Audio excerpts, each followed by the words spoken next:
It's an investment asset that people can actually control, unlike stocks, Mm-hmm. cryptocurrency. And I saw my Tangible. friends doing that. It's tangible, it's appreciating. Your debt is being paid off by a tenant and not you. So I was hooked. I just started reading as many books as I could, talking to as many people as I could. And my wife and I were able to start putting together some funds for down payments and bought homes on construction loans, fixed them up largely ourselves, and started cash flowing and haven't looked back. So jumped into it as a career in 2020, but I've been investing for since 2017, 2016. Nice. What kind of credit did you have to be able to start investing? Because it's not like you bought your first property in whole in cash. No, we did not. At the time, we actually were able to obtain loans from banks. They're construction loans. So essentially, for example, we bought 2 houses for $108,000. So about $54K a piece. These houses each needed about $20,000 of work. But after we put the $20K in, each of these houses was worth $100,000, $110,000. So the banks would appraise the property based on what it would be worth after you do the improvements. And then they would loan you 80, sometimes 85% of that completed number, which is called your ARV. Mm-hmm. So in a lot of cases, we were actually able to buy 6 properties with 0 down payment. Banks are tightening up on that. That's not so much the case anymore. But at the time that we did buy, we were able to buy quite a few properties without coming out of pocket at all. Doing that method, I feel like has been really common over the last, same, not common, a lot more popular, where people are wanting to get on that bandwagon of buying, flipping, renting, the whole Burr method and things like that. Yes. Right. And so I wonder if banks are getting a little tighter. Well, on top of the whole economic situations too, Sure. which is almost a similar time frame, 3 to 5 years, banks and stuff, and people showing more interest in the real estate space. And I think those types of loans will come back as banks get more aggressive to originate new loans. They're kind of feeling some pain now because rates are twice as much as they were last year, but the prices have not gone down. They've actually continued to go up. So I think in an effort to reach more investors, I think banks are going to have to start offering some competitive scenarios like that again. But it worked out great for us. We were able to start cash flowing. We made so many mistakes, like hiring Billy, the contractor, off of Facebook, because he said he could, do all the work for $8,000, which sounded awesome. So we paid him $4,000 up front, and he didn't show up for 3 months. Wow. We made a lot of those mistakes. We made the mistakes of leading with our heart, not our head, when it came to allowing tenants into our property. So you get the sob stories of, my left foot just got ran over by a school bus, and my daughter, her arms are gone, and I don't even know how I'm going to eat groceries this month, but I have a deposit. And I'd be like, okay, well, you can move into my house. And then 2 months later, they're not paying rent. Their dogs have peed all over the floors, caused $10,000 of damage to this house we put so much work into. And they turn around and accuse you of being the bad guy as the landlord, because it's an easy target to hate on landlords. Yeah, why is that? I've noticed that a lot too. Like people really like all of a sudden it turns into somehow you're that rich douche that's taken away my living. Well, and it's like, do you know how hard it was for me to get this, man? Like, And also, do you realize you could do that yourself? Yeah. Like you, Mr. and Mrs. Tenant, it's not like we came from a lot of money.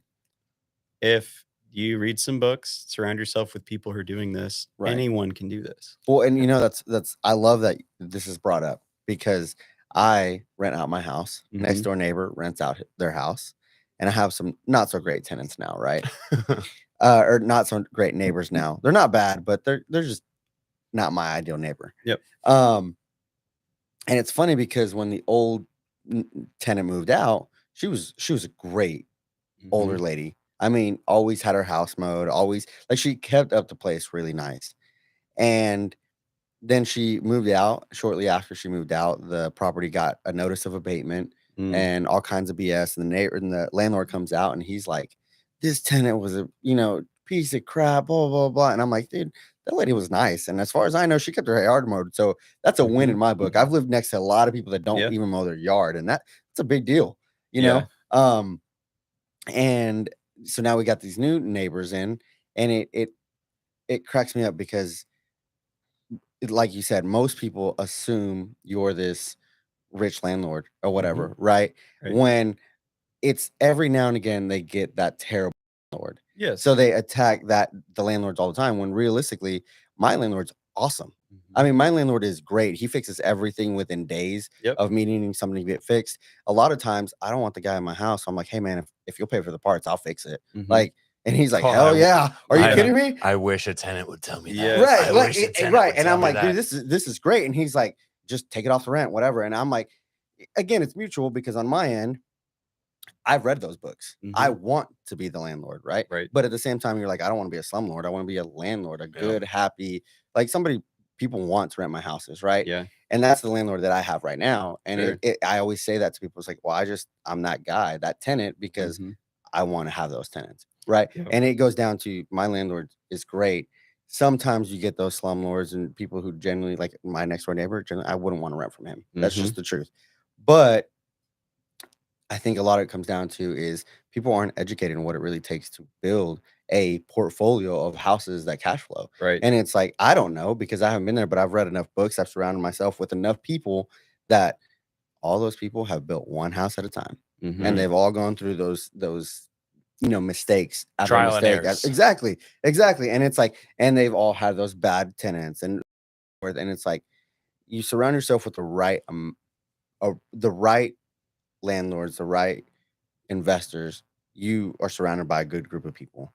Now you could do the same thing and surround yourself with people like my landlord neighbor, and you're not going to have a good reputation. But again, I think a lot of that comes down to, depending on where you're at, you might have a bad tenant, you might have had a bad landlord, but not everybody's like that. And most of the time, I've yet to run into a bad landlord. I like to think it's because I'm a good tenant, but I could be wrong. See, but what you guys are overlooking that comes so naturalistically is you're communicative.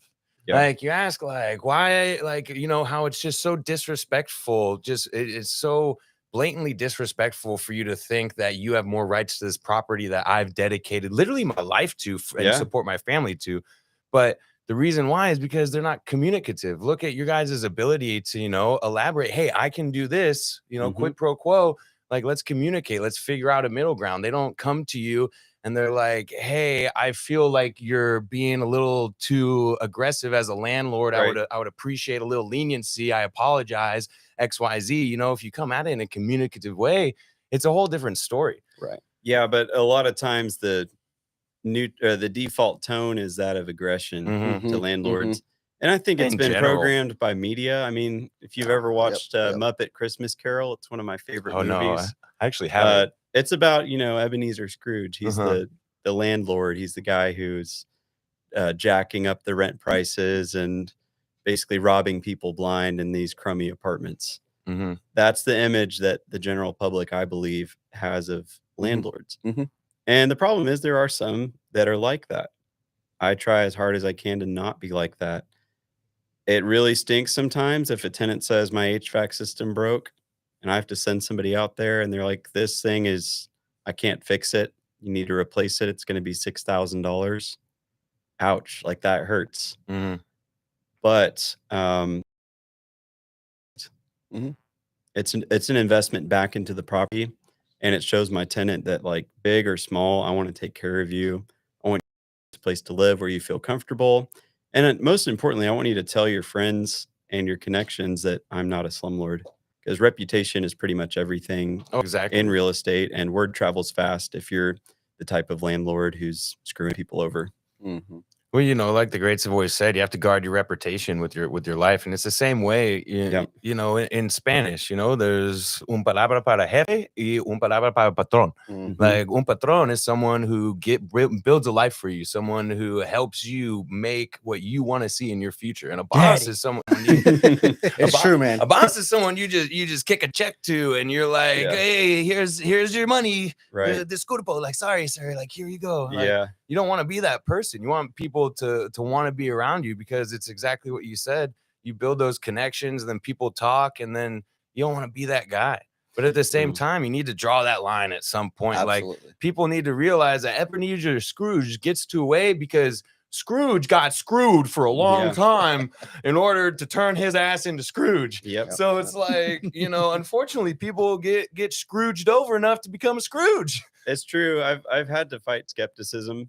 I'm naturally an optimistic, trusting person, but I've had to realize the difference between being nice and being fair. And when tenants sign a lease agreement, it's a legally binding agreement. And the nice part of me wants to be like, hey, you missed rent. I feel bad for you. I'll give you a couple weeks. A couple weeks go by. The next month's rent is almost due. You don't have that current month's rent. Before you know it, they're 3-4 months behind.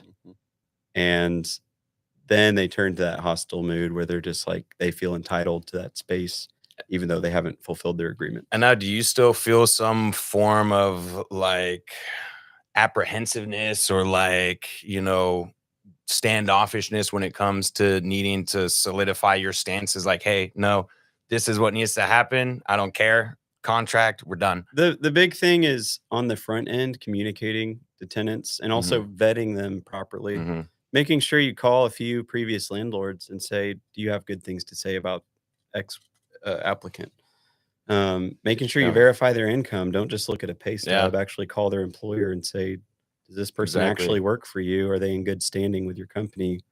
It's so easy to forge that stuff. It is. A lot Photoshop and Canva and AI or whatever. A lot of people trust and then verify. No, dude, you got to verify, then trust. Yeah. So I take that approach and I communicate on the front end. Like, here's some things that will cause you to get a notice to vacate. And I expect rent to be paid by this day. There's no exceptions to that. If you don't pay, here's what you can expect.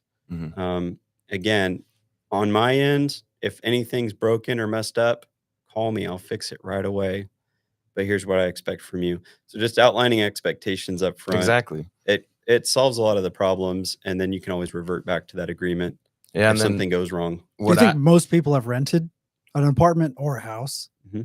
Most people have. I would say most. Right? So like it's pretty much a general rule of thumb, general practice across the board. Like there's some level of maintenance. Like there's some level of maintenance on your end, like light bulbs or whatever. Air filters, light bulbs. And then the whole paying your rent on time, and usually it's 3 or 5 days. If that doesn't happen, you know, you get a $50 late fee.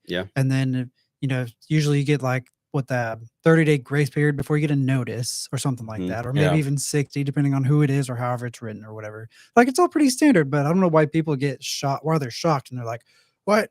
I got a late fee, or what? I got an eviction notice. Like, yeah, you haven't paid in 2 months. It's because you're holding them responsible for their own actions. Nobody Because wants to be you're holding responsible them for it accountable. anyways. And you that know concerns me. What I've been starting to do to combat that, because, you know, a lot of people don't like being held responsible for their own actions. I give them an out immediately, like you said, you know, laying things out at the beginning. One of my other professions is I'm a fiduciary financial advisor. So there's no excuse to me why when you make $2,400 a month, you can't budget the $530 rent that I'm asking, you know? Right. So I lay it out at the beginning and be like, I'm a fiduciary financial advisor, and I also run a nonprofit. I'm here to help all my tenants whenever you guys need it. So you can utilize me as a resource if you want to look at budgeting. And I even put together classes where I can be like, hey, you can come to a class and we can all sit down and go over your budget personally. I'll make sure, you know, if you tell me ahead of time, hey, I'm not going to make rent. And then you'd be like, but I'm having some issues budgeting and I need some help. And you sit down with me. It's perfectly total copacetic. Yeah. You know how many people have done that out of like over dozens and dozens of renters? People aren't going to take you up on it. I offer to my tenants, I tell them, I'll teach you how to invest in real estate. You know how many have about that? None. Yeah, they'll order DoorDash and not pay your rent. Oh, God, I hate that. So I guess we've been talking a lot about the hostile view towards landlords, but to circle it back to investing as a whole in real estate, you're right. Like when we started out, we had W-2 jobs. We didn't make a ton of money. We just didn't. This was supplemental income, so we could start creating more financial freedom for ourselves. But if somebody didn't pay rent, we still had to pay our mortgage. Mhm. We still had to pay our insurance. We still had to pay for the Electric, door that got kicked utilities. in. Yeah. Mhm. So we were on the hook for that. And honestly, we kind of got lucky because we didn't have these major things pop up early on. Mhm. If we did, it might have been tough. We might have had to decide, do I fix something at this rental house, or do we need to not fix our air conditioner for a while at our house? Yeah, people don't realize how much the law of early returns really plays an effect in business and investment in general. Like you get good returns those first 2 years, it'll set you up real nice and pretty. But you Yeah. get a negative first, second year, it's a little more trouble waters. Mhm. Sure. And people they hear the horror stories about investing in real estate. Everybody's got that friend or uncle or YouTube story or whatever they saw about the guy who got screwed over by tenants, or the house just collapsed and insurance wouldn't cover it. That stops a lot of people from taking action and investing in real estate. The risk. Yes, Right. but that's where you need to surround yourself with people who are experts Well, and let those people who have paved the way with their mistakes, they've basically hit the potholes and have covered them. So now you've got a smooth track to drive on because they've already hit all those bumps in the road. Well, I think that actually speaks towards business in general, Mhm. because I've got a new guy that just started helping me this week, and he's starting to meet people that I associate with myself with, and whether it's a customer, whether it's my friends, he's like, customers are, they're handing over thousands of dollars like it's nothing. I'm like, well, right, but we provide value Yeah. in exchange for that. I'm like, and then as my friends, he's like, they're all business owners. I'm like, well, the thing is, I made a choice to surround myself with those people because there was a time where I was surrounded by people that didn't think this way, right?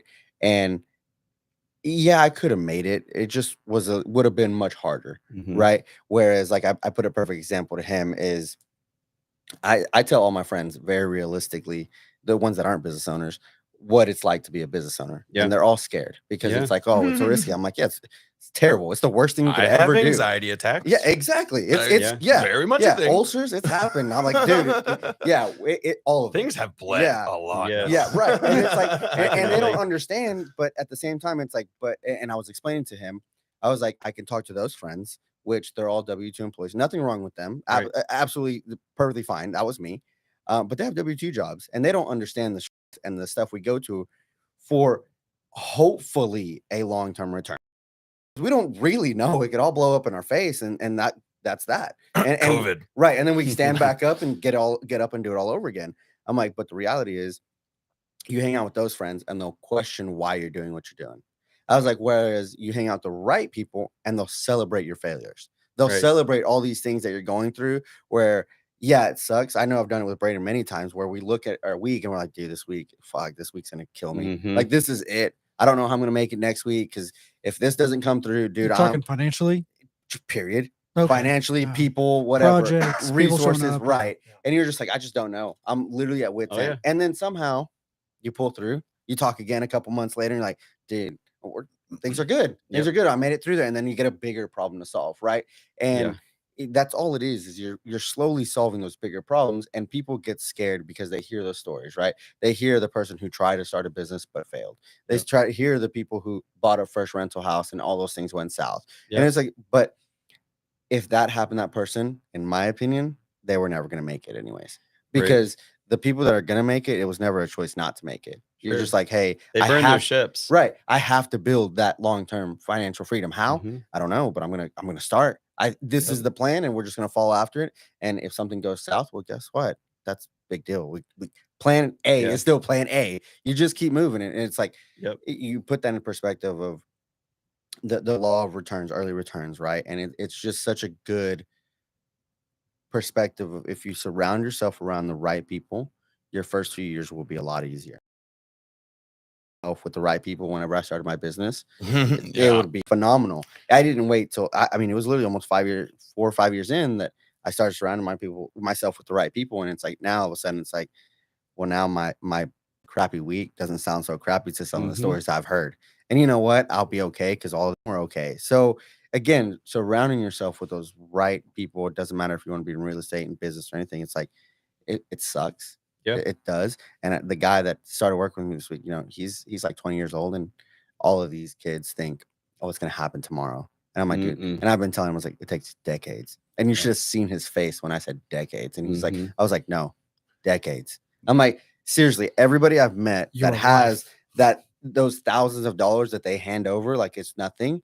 How old are they? He's like, well, they're all like 40, 50, 60 years old. I'm like, exactly. Decades. Yeah. And he's like, oh, I'm like, dude. Unless you can start the next Facebook, like you're going to be But that's the exception, not the rule, you know? And it's like, hey, most of us, you see these people with all this money and you assume it came overnight, when realistically the truth is you just weren't there when they started building that. And it has literally taken decades of failures, of risk, and of frankly sometimes giving more than you think you have towards that business, towards that dream or whatever. And then the next day you just wake up, a month later you wake up and you're like, well, I forgot all about that. We went through that. I want to touch on who the right people are, because that's up to perception. And especially that changes at the moment in the period, or the period that you are in business or in your life or whatever too. So I thought I was with the right people when I started. I thought I had the right business partners because one of them had $1 million or whatever IT company, right? 6-figure IT company, supposedly. But I didn't know. I didn't see financials. That's the other thing where I'm like, show me. Yeah. I'll believe you. Show me. That's a cool car. People start quivering when you say books. It's like, hold on. Like, but what qualifies as the right people? Well, you know what I mean? Like how do you know that I'm with the right guy that knows real estate? How do you know I'm with the right guy that knows financial? How do I know that you're not steering me? Like, you see what I'm saying? So that's a wide open book. I think that it changes based on where you are in life. So when I first started investing in real estate, the people I needed to surround myself with were people like me. Like, one guy was a fireman and his wife was a nurse. It's not like they're making millions of dollars a year off their jobs, but they had 6 rental properties. And I could relate to that because I'm like, okay, you guys don't make much more than us from your jobs, but somehow you're doing this. I want to latch to you and figure out how I can begin. Now, in my stage of life, I'm starting to realize the right people for me are the people who are buying assets in the $5, $10, $15 million price range. 100 doors versus one. Yes. And I'm seeing how they do, walking through 107 apartment units that I found for some buyers off market. And I'm learning so much from them about what does it take as a buyer to purchase something like this. That information all would have gone straight over my head 5 years ago. I wasn't ready for it. But as I've grown and I've learned, what I've realized is always being the dumbest person in the room is not a bad place to be. So if I feel like the dumbest person in the room, I'm in the right place. Exactly. And like you were saying before about how it sucks, like, people need to realize that the sucky part's the best part, because you never really fail. You learn. Right. And when you learn from those failures, you grow. People also misperceive this strength of great wealth and godly financial freedom as someone who wasn't poor. Like you said, like, we all had W-2. Like, dude, I was in the army for 6 years sucking dick for beer money, man. Like, $7.25 an hour. So like when you start to realize, I totally lost my train of thought. So, you guys kind of said things happen in the right time, the right place, with the right people. One of the things I struggle with is a little bit of patience for waiting for things to happen, because I'm hungry. I want it now. Like, I don't want to wait. So that's a little bit of a virtue and a vice at the same time, because I'm hungry and I go after whatever I want. Right. But it's a vice because, like, I lack some patience. Have you guys seen the Arnold documentary yet on Netflix?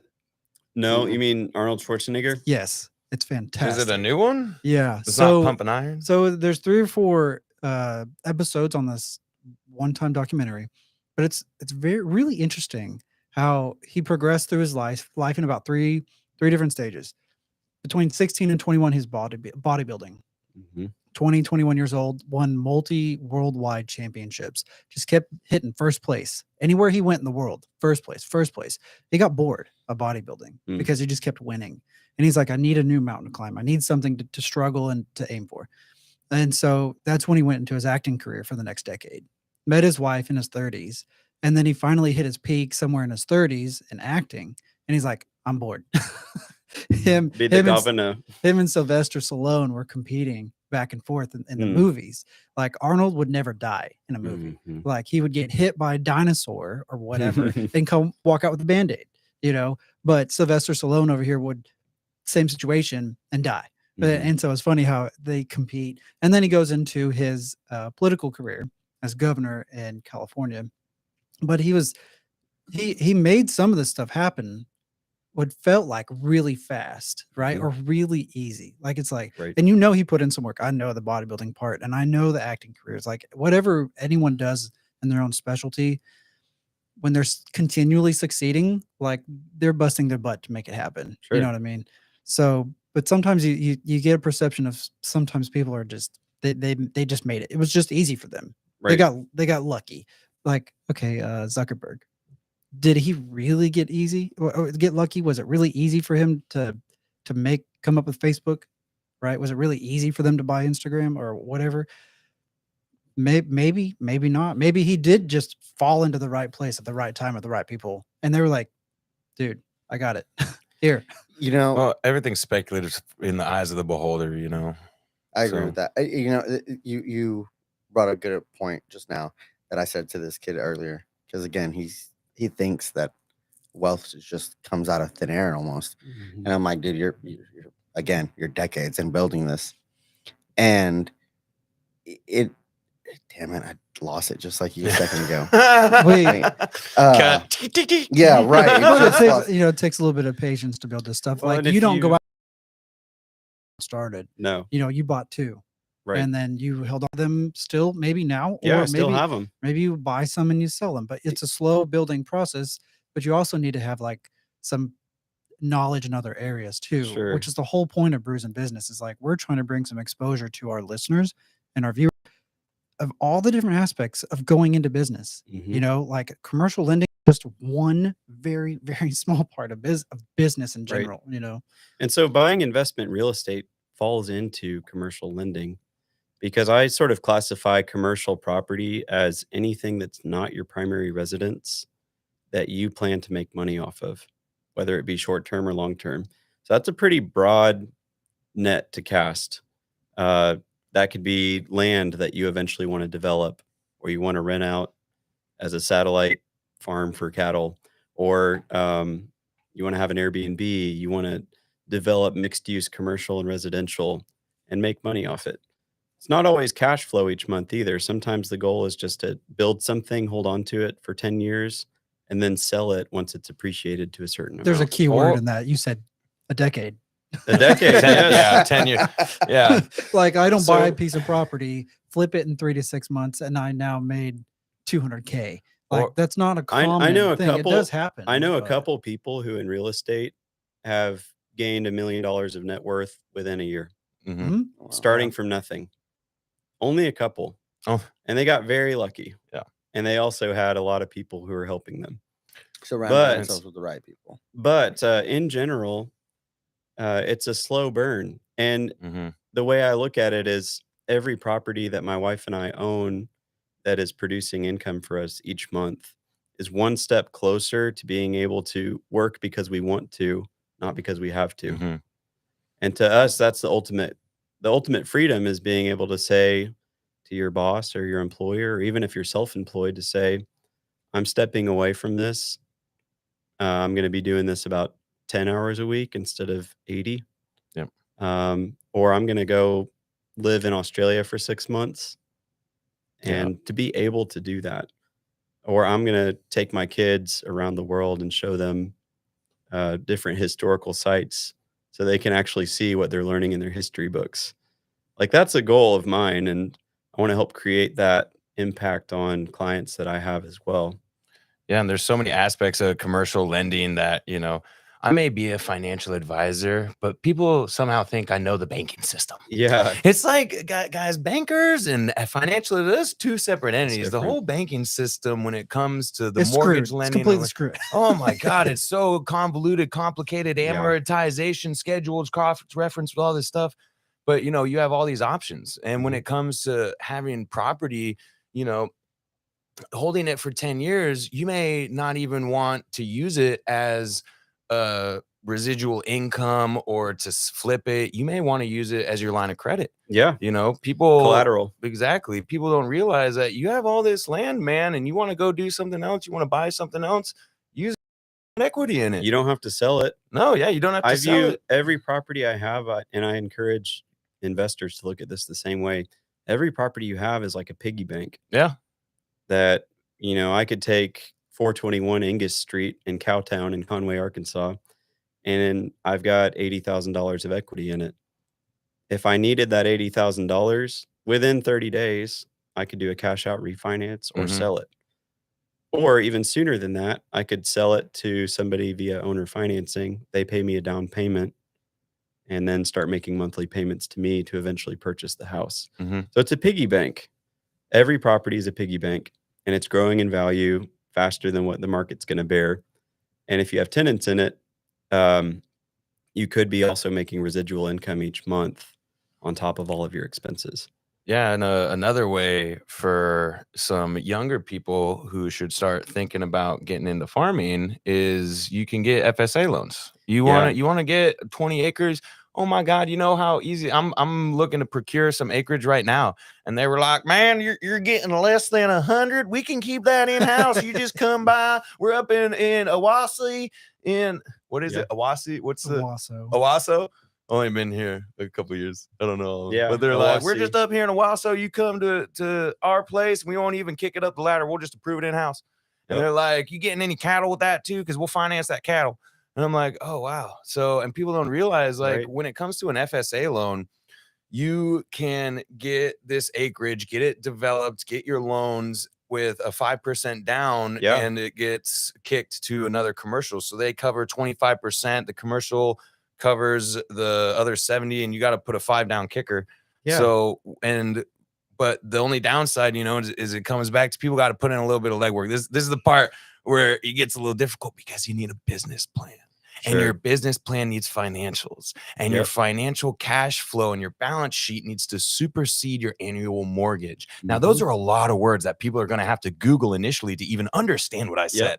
So it's like people don't even take the time to Google the words to understand the concepts that they need to learn in order to implement the success formula, which they're trying to even understand. Which is why they're here. But you can kickstart that and get into the slipstream to bypass some of that painful learning if you just surround yourself with the expert of the hour. Exactly. So for me, if I'm like learning about tax, Wood. Well, yeah, sure. For real estate, I'm shocked at how many real estate agents do not personally invest in real estate. Oh, I've noticed that. It's weird, dude. There's so many tax advantages to it, which I'm not a CPA. I can't give tax advice, but I can personally tell you that I've saved so much on my income tax by being a professional real estate agent. And what it comes down to as well is you have to live in the mindset of planned neglect. So if you want to get really good at playing piano, you're going to have to neglect playing 3 hours of video games a night. And you're maybe going to have to shift that time to playing piano and hiring a teacher, doing your homework, sitting with the metronome, going back and forth, making sure your practice is just right. So I guess all that to say, a lot of when it comes to their finances of planned neglect. Like I mentioned early on, my wife and I used to track every dollar that came in and every dollar that came out. We were very disciplined with our finances. And we did not indulge in the things that a lot of our peers did. They were driving fancy cars. We were driving a 98 Toyota Corolla with the wheels falling off. Average car payment now, $800+. Yeah, it's insane. So I'm like, you guys are idiots. We could have bought a bigger first house and had a bigger mortgage. I could have bought a Ford Raptor if I wanted to, you know. But like, I still drive my Denali. I still drive my 2010 Prius. I'm going to drive it till the wheels fall off. I have people sometimes say, like, why don't you get a nicer car? And I say, why would I? I've spent $600 in 6 years on maintenance on this car. I get 50 miles to the gallon. I've planned to neglect that like luxury aspect, and I've chosen to instead invest it in real estate. Real estate investing is all about relationships. And some of those key relationships you need to have are with commercial lenders. What a lot of people don't realize is that when you go to get a commercial loan, if your loan is going to be over a certain amount of that bank's threshold, your loan officer is actually having to go to bat on your behalf in front of their approval board for their bank. So after the appraisal comes in for your property and they're doing a final glance at all your financials, the last step in the loan process that can make or break your loan getting passed or not is board approval or loan committee approval. And that is where your banker is literally going in front of this powerful group of people that have the opportunity to either say, yes, pass that loan through, or no, we don't like the idea of lending on this. They're vouching for you. They're fighting for you. They're giving that approval board all the reasons why you should be approved for this loan. And that's where a relationship is really important. If you go in and act like an arrogant know-it-all, a lender's not going to like that. But if you go and say, hey, Mr. Lender, I know you're in commercial lending. Can I buy you lunch sometime? Can I learn about what you do? Can you coach me on some strategies to start getting my first investment properties? Or go to a real estate agent like me and say, hey, can I buy you lunch at Cracker Barrel? I love Cracker Barrel. And can we talk about how to get started in real estate investing? It's all about those relationships. I've had lenders tell me before, I will never do another loan for that client of yours again because he was so arrogant and so full of himself and wasted so much of my time. On the other hand, most of the lender connections I have, they know if I refer somebody to them, it's going to be a good fit because the type of people I like to work with as clients match what they are looking for as clients. Yeah, you're definitely going to have to introduce me to some of those lenders because I think I come off to my lenders as one of those more arrogant types, but it's like, well, when we're 30 days past closing and you're saying that the interest rate's now changing and escrow's what now? Like, bro, I had the U-Haul here 3 days ago. I know. It's like, okay, so you're a POS and I need someone else. Well, in I've Arkansas, literally switched lenders. I just moved from minute. Arkansas, and closing dates in Arkansas were more like suggestions to lenders. So you'd find out 3 weeks in, they hadn't even ordered an appraisal yet. There was nothing like no progress being made. And like, you have to go and tell the seller, hey, just so you know, we're probably going to close a month late. And then it's just damage control and climbing out of a hole. Here, it seems to be a little better. People put earnest money in, they put skin in the game. Lenders actually take closing dates seriously. And as often as possible, they're trying to hit that mark. Nope. Both the properties I got here in Tulsa, the first one screwed the pooch, had to threaten litigation, got it pushed through a separate lender that they ended up bootlegging off of. And then the last one literally tried charging me for them not. So there was like extra tax documents they needed or something that I had to get from the IRS during Easter. And they're like, hey, get these tax documents from the IRS during Easter. We forgot about them. Like they negligently said they forgot about them. And so we go past our closing date. And now they try and charge me fees for going past the closing date. And I'm like, chickadee, check this out, guys. Like, this is not how this operates. It's like, I'm about to drop you right now. They're like, what do you mean? You're almost closing. I'm like, exactly. That's where you're pushing me. Like, I'll cut you off. I don't give a crap, dude. Yeah. Well, I can introduce you to some good lenders. Yes, who thank you. are more timely. But there's always things that come up in any loan process that are frustrating as well. The curveballs, as I call them. You just get a call one day and it's like, hey, this loan that you thought was going to go through with no problem, now we need these 20 documents from you. Or our underwriter said, you need to submit these 10 things by tomorrow or we're not going to be able to close. This underwriter wants your cousin's financials. Like, they want to know what you got for Christmas last year. So, again, partnering with a good real estate agent who understands the lending side on commercial and residential is really important because they can help finesse some of those speed bumps. Also, commercial lending extends into businesses who want to purchase property for themselves to operate their business out of. A lot of banks really love to work with what is called owner-occupied commercial because it's like lending to somebody for their primary residence. it's not as likely that somebody's going to default on their loan or let their primary residence just go to waste. It's a more secure loan because you know that the mortgage holder, the guarantor, is going to be living in the property and they have more skin in the game. It's the same thing with commercial for businesses who want to purchase and acquire their space instead of leasing space. Banks will typically give better amortization, like longer amortization, better interest rates, maybe even lower down payment terms to business owners who want to occupy space. Something I'm trying to help a few business owners with right now is find multi-tenant commercial space where they can occupy a couple units themselves and then lease out the rest. Kind of like the way it is here in this building. The guy upstairs, he owns it. Mm-hmm. And then he rented this out. And then he's got upstairs down the hall, he's got one, and he's got another room. And then down this hall to the right, there's 2 other tenants. Mm-hmm. And then, his building's paid for. He's here basically rent free. Yeah. So one of my agents, it's called house hacking on the residential side. He's a single guy, but he has 6 roommates who live at the house that he owns. And so he's actually making money and has no rent costs, no mortgage costs, essentially, because his tenants are paying for everything. You can do the same thing in commercial if you find a multi-tenant space that fits your needs. Yeah, but here's the thing. I don't like living with other people. I like my personal space. I don't want to be wealthy and make sure my family is set up because they're just dirty people. Yeah.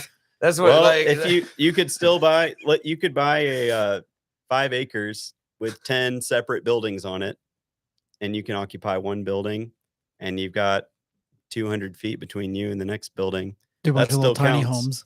Well, I'll tell people what I do because we'll see how many people listen to this. I use RVs. How much is a monthly RV payment? $400 a month. Yeah, mine's $250. $250 a month. You know what I net off that for Airbnb? Off a $50 Airbnb a month, $1,300. $1,300 off of $250. Yeah. So it's like, bro, you get an RV, park it in your backyard. Yeah. Get an RV, park it in your backyard. And so I do the exact same thing. I got a 3,500 square foot house. I'm glad you mentioned that. Yeah, go ahead. A lot of people struggle to figure out how they can get started investing in real estate. And my best advice is just do something, even if it's the equivalent of having a lemonade stand. Just do something to get out there, take some risk. Exactly. You're going to be bound to your employer, and the salary they pay you is essentially a bribe for you to give up on your dreams. Exactly. So, and that's what everybody always does. Yeah. Like what you said, you always run into these hiccups, these hurdles. Well, start renting out your RV. Well, guess what? It's now not covered. Your RV under insurance because you're using it as a rental. So some people aren't worth the risk.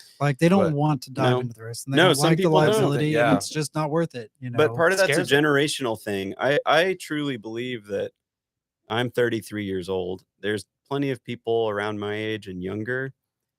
Real estate investing used to be a secret for wealthy people. But now you can't even like scroll on TikTok or Facebook Reels or Instagram without coming across somebody who's interviewing somebody and say, "Hey, what's your net worth?" And they're like, $10 million. How did you get there? Real estate. How did you get started in real estate? And in 5 seconds, you're learning that this person took a risk. They started with nothing. Yep. The story's all the same. It's not a secret anymore. Real estate investing makes more millionaires than anything else. So just get started in something. Even if you own a house, rent out one of your rooms for $400 a month. Yep. You're starting to earn that residual income and get a taste of what that looks like. You don't even have to own a rental. Just, do something. Yeah, and there's gonna be those trial periods, those tenants, those roommates that you come in that you go through, but it's just having that self-confidence to just push through and recognize like what you want in life, man. Mhm. Like are you not, how do you think it happens, man? You got to put forth some form of effort, some little bit of discomfort Sure. to get what you want. Well, To live in the mansion, you live with one person.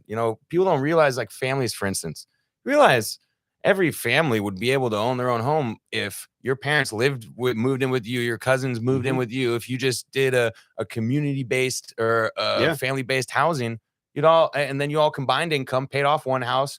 Each of you could buy a house like every other year, and then you would all be set in 5-10 years. Sure. But it's not comfortable. I'm like living with somebody. My cousin is so dirty. He's nasty. It's like, So isn't there something to be said about the lack of workforce because everyone's a business owner? Oh yeah. There's nobody to hire. There's a lack of homeowners because they're all bought by corporations and people like you. Yeah, there's like everyone, there's nobody's it's going to come to a point where nobody's going to be able to work, or nobody's going to be able to buy a house. Lies. Because all you guys are competing, to buy that $150,000 to $250,000 house, because of the median income range is $53,000 in America. But you got $20K in cash. You're going to put it down, and then now you're going to rent it out. So I would say, I would argue that the biggest reason for the large appreciation and cost increase in homes in Tulsa, especially, is due to out-of-state buyers. I made a joke the other day when we moved into our new house, and I was like, said something about how California people are moving here. Yeah. Met my neighbors the next day from California.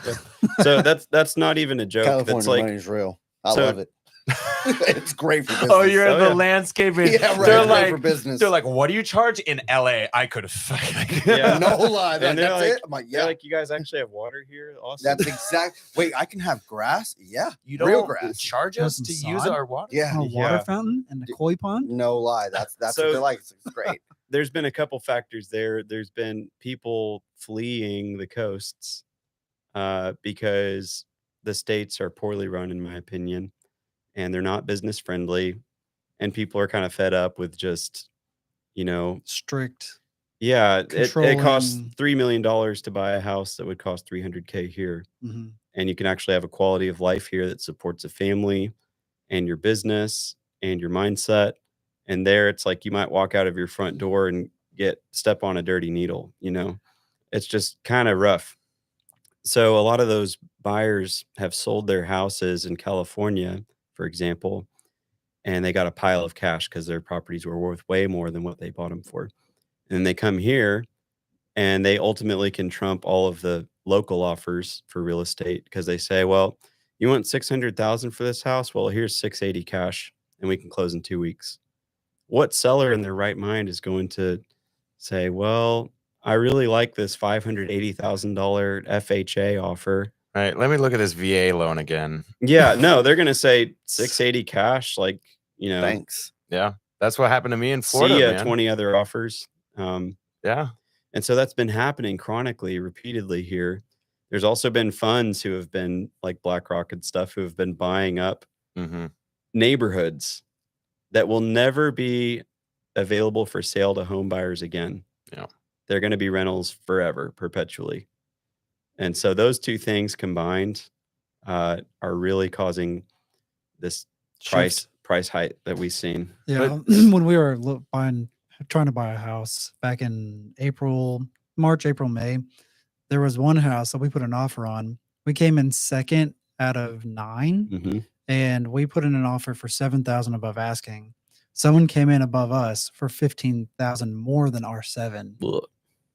$15,000 more than our 7. Wow. $22,000 more than above asking. It's not fair.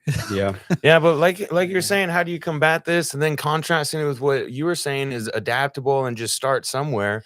Like, I would also say, for me as an agent, the best value I can provide to clients is not saying, I'll set you up on an MLS search, and whenever a property gets listed that meets your criteria, you'll get an email about it. That's what every agent is doing So right did now. 100 other agents. Yes. So are 10,000 other agents. That's where your 1,000,000 other agents. relationships are important. That's why relationships are important. That's where if somebody says, hey, we want to buy a fourplex. This is an example from this week. I had a friend call me and say, I have a fourplex in Oklahoma City I want to sell. And then I had a buyer who had bought something previously call me this same week as well. And they said, we want to buy a fourplex. I'm like, great. Connect the dots. We're going under contract. It was the easiest sale ever. And it actually happens that those two people know each other, but they didn't know that he wanted to sell. So yeah, the relationships are important, but creating those off-market opportunities for buyers is extremely important. Showing that you have the diligence and creativity and network to go out and find something housing inventory wise or commercial property wise that doesn't exist yet. If you can source deals like that for your buyers, very few people are actually doing that. And that's what I really try to teach my agents how to do and what I really emphasize. Yeah, and I think personally, a lot more people should I don't think anybody should worry about their land, about getting a house or whatever, because there's all this land everywhere. You drive out in Oklahoma, you drive to Texas. Yep. It's like, look at all this open land. It's barren. It's like people need to start looking at building houses instead of buying houses sometimes, man. Because, like, for instance, here's a little secret in the dip. The government will literally pay you to get acreage all throughout the country. And right now I'm looking at getting acreage in Flagler, Colorado, 2 hours outside of Denver, because they're developing that city. And they'll literally, the city of Flagler, will give you as much acreage as you want. But what do you need again? A business plan. So if you put together a business plan that brings jobs, you can build your house out at these places and you use that as your first property. Then you go buy your dream Malibu mansion, you know? Right. You start in these creative ways at a property that maybe is just available creatively, but not like your most optimal place to stay, but you manipulate it to your advantage and then you progress. Yeah. Just got to start somewhere. And the key is relationships. So surround yourself with people who know more than you and are experts in different areas. Some say it takes 10,000 hours to become an expert in something. If you think about that, that's about 5 years of working full time, 40 hours a week on something.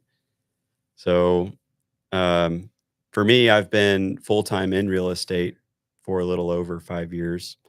And just kind of feel like I'm not always the dumbest person in the room anymore. But then the minute I think that, I get in a room, I'm like, I have no idea what these guys are talking about, but I need to know. I need to learn. But what has served me so well over the years and helping me invest and help other investors is just maintaining those really good relationships. Showing somebody that I'm networking with that I don't really care as much about what you can give me. How can I help you grow your business? And it's sort of a what goes around comes around kind of thing.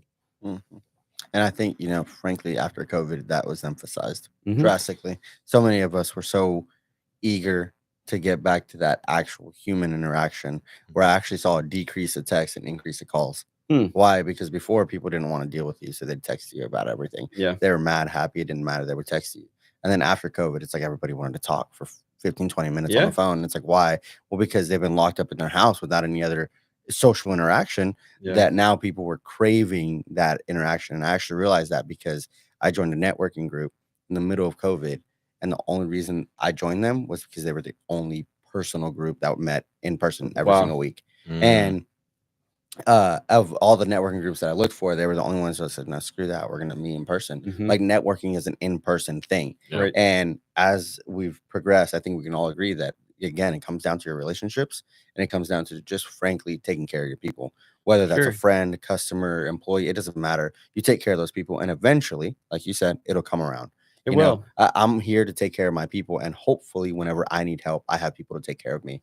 And sometimes it doesn't work that way, but it doesn't change the fact that you just keep taking care of who your people are. Sure. And like we said earlier, those people change depending on the stages of your life. They should change.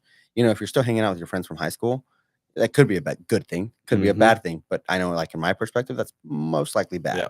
And it's like, there's nothing wrong with that. But the reality is your life should have progressed from that point. Whether you had kids, whether now you're investing, running a business, or have a full-blown career, whatever, but you shouldn't have the same goals, dreams, aspirations, and friends as you had when you were in high school. Sure. And that whole thing comes down to constantly, just like us in life, things evolve and you're supposed to change. You're supposed to go on with the next phase of life. You were talking about Arnold Schwarzenegger earlier, how he, progressed in like 3 phases of his life. And I'm sure if we look back at our lives, we could see where certain phases were that was the end of that phase, and on to the next thing, where your friends changed, your environment changed, your way you thought slightly changed, and it's slowly a progression of change to eventually you become that person who can manage and hold this portfolio of $5 million or so on and so forth. Smoking Whereas- cigars on her spot. Right, exactly. In, But- in the mountains. But guess what? You couldn't do that before when you were 18, 19 years old, because No. guess what? You would try to smoke that cigar the way you do now. You'd be Would've looked coughing all over the place. Yeah, throwing pulling out up. your big, Right, like, right. And it's like, but you didn't know that. Why? Because you've progressed in stages, and that's the reality is you're not where you are because you're not the person you're supposed to be, Right. and that's all it is like you have to change yourselves. You have to change your environments, your friends, whatever it is. And yes, it's scary. It's risky. I mean, going to a brand new RIA event where you know nobody, you're like, oh man, oh God. And you show up and all of a sudden you meet this guy. You're talking for an hour and you're like, hey, I like this guy. I don't even know this guy, but he's great. He's got a lot of good stories. And you meet a couple other guys and you're like, you know what? This ain't so bad. Yeah. And it's like, what was risky about it? Nothing. It was scary. Some But once people you get view that as a over it- waste of time, though. Yeah. And to Mhm. those people, I would say if you're in business for yourself and you're confident in what product or service you provide, it's never a waste of time to get exposure to people who may know somebody Mhm. who might use your services. Mhm. I had a commercial insurance agent invite me to coffee with a commercial lender. I didn't think anything of it. I was just like, okay, this guy's really helpful and nice. He wants to connect me to somebody. I went to that meeting. That commercial lender called me a couple days later and said, I have a dentist who wants to buy the retail space that he's in. I'm like, oh, okay. Well, I'll talk to him. This dentist has an MBA. He's very smart, younger, successful. He didn't really need a real estate agent, but I was able to help continue pushing the deal forward. We went under contract in like December and closed in March, and it was my biggest deal I've ever closed. Dollars sale price. It was my first paycheck I earned that was 6 figures just from one deal. Nice. And that Congrats. came from one meeting that I could have easily said, I really would rather take a nap, Yeah. or I'd rather just not talk to strangers. But I've had to be very open-minded. If somebody I know says, I want to get you together with this person, I'd better be there. There's a reason for that. Yeah, Yes, there's a I reason better for be that. there. Absolutely. So, And again, it goes down to surround yourself with the right people because Mm. Yeah. those people are watching out for you. There's a reason they want you to meet such person. right. They think for some reason you guys could provide value to each other. And sometimes, like you said, it could be Well, nothing. and as dumb as it sounds, being active on social media, I try to have a blend of updating people on my personal life, my kids, my family, and also what I'm doing in real estate. And the biggest thing I hear more than other people, more than anything else, is when a friend from 5 years ago calls me and says they want to start investing in real estate. They always say, I've loved seeing what you're doing on social media. Seems like you guys are doing some really cool stuff. So people cannot pass you the ball if they don't know you're playing the game. Mhm. So that is an easy way to put your hand up and just say, Yeah, where's your button? Hit your button. yeah, that's it. That's so bad. So I love it. So posting regularly, engaging with the community, going to networking, whether it's a large format or just a coffee with somebody. All of those are opportunities for you to put your hand up and say, when you're ready, throw the ball to me because I'm ready. And they know that you're in an industry, specifically what you do, what you focus on. And if you work hard to add value to those people as much as you can, it's like the law of reciprocity. They're going to feel like they want to give you business when the time is right. Mhm. Yeah. Didn't Jim Heron connect us? Jim How do you did. know? How do you know Jim? So we're in I don't know who Jim. we're in a doesn't know. similar networking community, and Jim is probably the one of the most intentional connectors I know. God, he's the best. Like you just name somebody in Tulsa, and he's like, "Yeah, I've got I've You need to talked know to him." Jim. Which is why he's going to be great in insurance. Yes, Yes. exactly. I was actually really excited when he told me he was switching to that position because I'm like, dude, you are perfect for this. Yeah. That it's just all about who you're connected to, and he does a great job too of giving exposure on his social media. It's a blend of family updates. It's a blend of business updates. That combo really That's what I works. try to do too. I try never just to be one, never just business. Like Mm-hmm. I always believe it's personal as well. It's Well, never just business. Some real estate agents have a business page on Facebook. I think those are a waste of time personally. Just come across, the more authentic and genuine you can come across to people, the more believable you are. And you've escalated the level of trust that somebody has, and it turns it from a cold lead to like a warm lead. Just because they've actually seen that you're a real person who exists and that you're not just so consumed with work, that you're actually a real person, not a robot. It's the whole like, know, and trust thing. Yes. You get to like somebody because you see their stuff, you start to trust them, you feel like you know them. All of a sudden you do business together and it's like nothing ever, So we are coming up on our time slot here. Final thoughts. Haikus, you want to go first? The quality of your life is based off the quality of your questions. Let's just revert it back to the beginning of everybody has all this opportunity that we've been talking about, but we started asking the right questions to the right people. Mm-hmm. So, Tony Robbins. Yeah, you're exactly right. Just you have to be an open book. Get out of your comfort zone daily, whether it's physical, emotional, business-wise. Do something every day that makes you uncomfortable, because it puts you in that mindset of, I don't know everything. I'm not an expert in everything, and there's always ways I can improve. We're talking very vaguely about just investing in real estate, but specifically, each person needs to narrow down what their goals are, what their risk tolerance is, what investable assets they have, and the time frame that they want to start investing. I call that the grit scale, like kind of a questionnaire I have with new potential investors. But specifically, if anybody wants to talk numbers of what you can expect or hopefully expect from investing in real estate, that's where I come in. I love Google Sheets. I love nerding out over all that stuff. And I love helping to project to investors what their return might be. Awesome. Oh, look at that Excel formula. Yes. That V lookup. You got anything, Abel? Yeah, man. I think we made a really good point about surrounding yourself with the right people. And it goes down to getting uncomfortable. And a lot of people, I think we've all experienced it, where people look at us and assume we've made it, right? You've got this business, you've got this life, whatever, right? They assume this. And the truth is, we've all heard, opportunity looks a lot like hard work. And the reality is, nobody knows how hard it is to wonder if you're making the right choice today for your future tomorrow. Sure. So constantly be taking that risk, wondering is this the right people I'm supposed to be hanging around with at the time of my life? Is this, no offense here, but if I was learning about real estate, hanging out with this guy is going to help me a whole lot.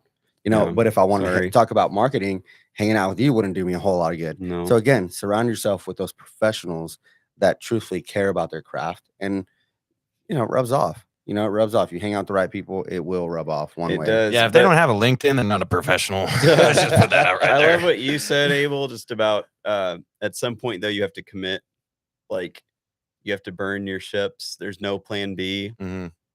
Uncertainty is like the biggest killer of dreams, and fear is too. At some point, you just have to say, I'm going in the dragon's lair. I know I'm going to get singed. This is probably going to be painful and gruesome and not fun sometimes. But I'm going to win. But I'm going to scar. Yes, I'm going to do it. I'm going to do it. And there's no way out except through. That's right. Well, you're doing it, dude, man. You're crushing it. Working hard.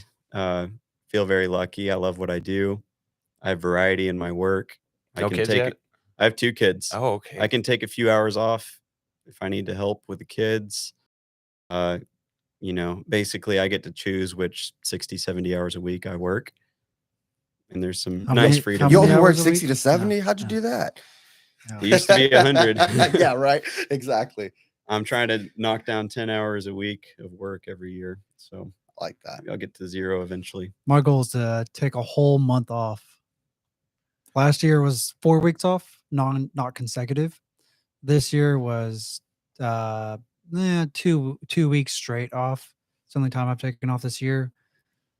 Probably find another couple days or a week through the rest of the year. But if you can take a whole month off or 2 months off, like you built a business. Yeah. So, You know what I mean? You got man, the right people now, in the process. you and guys stuff. need to get into farming now. It's a seasonal game out there. 6 Oh, I months, know. 120 hours, 160 hours a week, 6 months, you're done. 104 Hey, degrees. I'm in landscaping, bro. It's the Yeah, same right. Yeah, exactly. thing. In the wintertime, Yeah. you relax. Once there's snow, I'm done. That's right. So Nick, if I need to get a hold of you, Yes. how do I do that?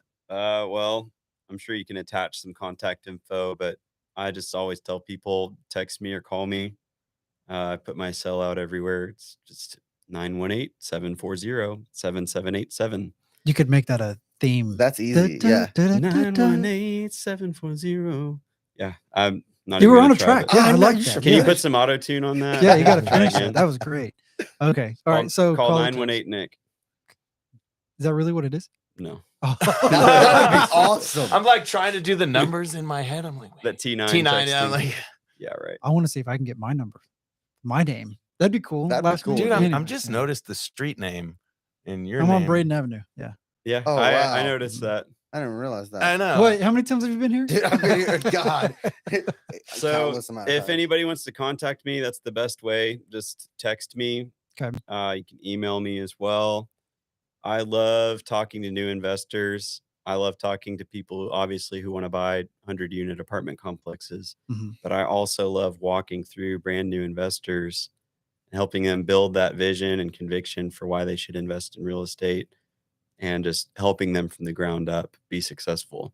My job is that I get to make other people millionaires, and it's a lot of fun. It's exciting. Well, I really appreciate. I know Abel does and AJ does as well. Thank you for being the guest. Thank you for being our featured guest with Eagle Sure. Rock Realty, Nick Wood, everyone. So we'll have to do a part 2 sometime. Figure out when the schedule aligns. And dive and, into some more specifics. yeah, and more business conversations. Sure. It's exciting. Yeah. So, Thank you. thank you guys. Have a great Awesome. day. Thanks, brother. Thank you. Good chat, guys. Oh, yeah. These headphones. Yeah, Love well, 'em. They make me sound a lot better. I used